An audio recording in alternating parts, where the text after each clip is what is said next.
Syekh Abdul Qadir Al-Jailani, mengungkapkan pentingnya bertalqin kepada wali musyrid, sebelum melakukan proses lebih lanjut, dalam bimbingan ruhani tarekat, tasawuf, sebab menurutnya, Allah telah berfirman, dan Allah, mewajibkan kepada mereka tetap taat menjalankan kalimat taqwa.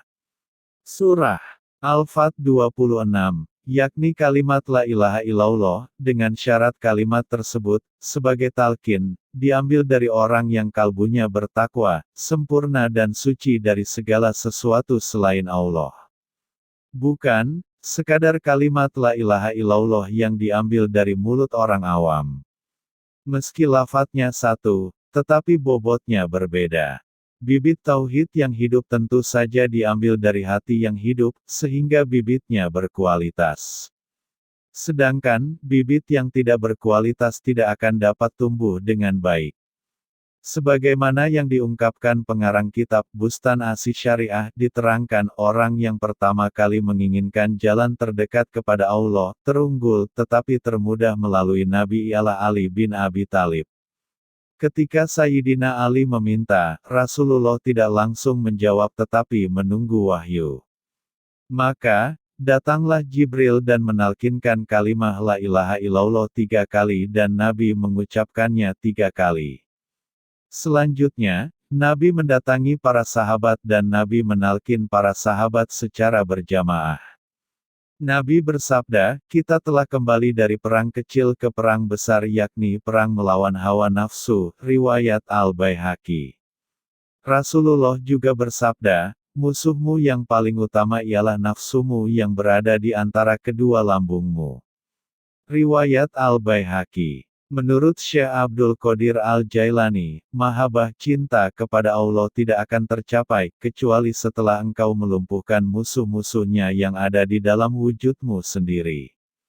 Seperti halnya, nafsu amarah, lawamah, dan mulhamah, setelah terlumpuhkan maka lantas membersihkan diri dari sifat-sifat bahimiyah, binatang jinak, yang tercela, seperti makan, minum, tidur dan bercanda yang berlebihan. Juga membersihkan hati dari sifat-sifat sabuyah, binatang buas, seperti marah, mencaci, memukul, memaksa. Juga membersihkan diri dari sifat syaitaniyah, sifat-sifat setan, seperti sombong, ujub, hasad, dengki, dendam, dan dari sifat-sifat badan dan hati yang tercela lainnya. Jika Anda sudah bersih dari sifat-sifat tercela tadi, berarti Anda sudah bersih dari sumber dosa. Maka Anda termasuk orang-orang suci dan ahli tobat. Allah berfirman, sesungguhnya Allah mencintai orang-orang yang bertobat dan menyukai orang-orang yang mensucikan diri. Al-Baqarah 222.